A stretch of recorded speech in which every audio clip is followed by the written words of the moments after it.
చిరంజీవి గారు ఒక సినిమా తీసాడు.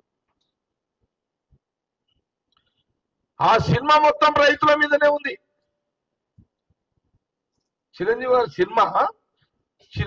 గారు తీసిన సినిమా రైతుల మీద ఉంది. అందులో వ్యవసాయానికి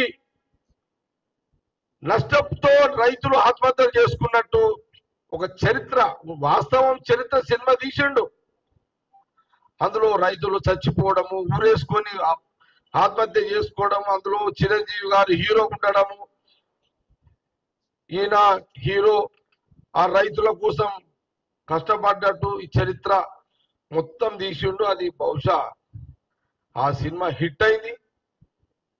ఆ హిట్లో కోట్ల రూపాయలు చిరంజీవి గారికి వచ్చినాయి, ఆ డైరెక్టర్కి వచ్చినాయి.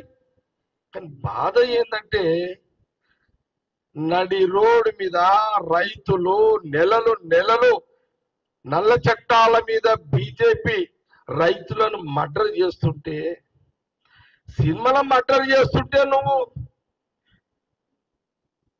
ఉద్యమం చేసినవి.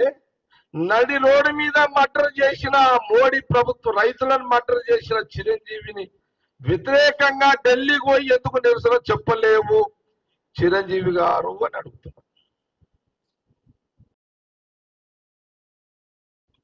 సినిమానేమో హిట్,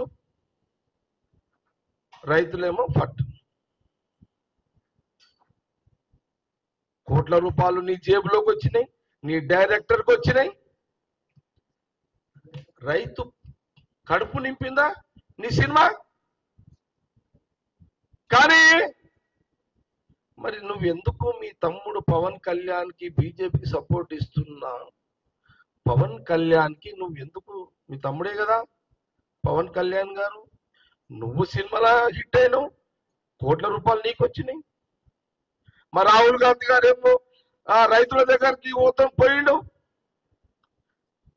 మరి మీ తమ్ముడేమో బీజేపీతో వస్తానా, background under ground Chandrababu Naidu గారికి దోస్తానా? మరి మీరు ఎందుకు? జగన్ పోలేడు ముఖ్యమంత్రి, ఢిల్లీకి జగన్ పోలేడు, ఢిల్లీకి చంద్రబాబు నాయుడు పోలేదు, చిరంజీవి పోలేడు, పవన్ కళ్యాణ్ పోలేడు. మీరు సినిమాలు తీస్తారు, హిట్ చేస్తారు, కోట్ల రూపాయలు మీరు సంపాదిస్తున్నారు. మీరా కాంగ్రెస్ పార్టీని శంకించేది? మీరా రాహుల్ గాంధీ గారి నాయకత్వం మీద మాట్లాడేదని కాంగ్రెస్ పార్టీ గాంధీ భవన్ నుంచి ప్రశ్నిస్తున్నారు.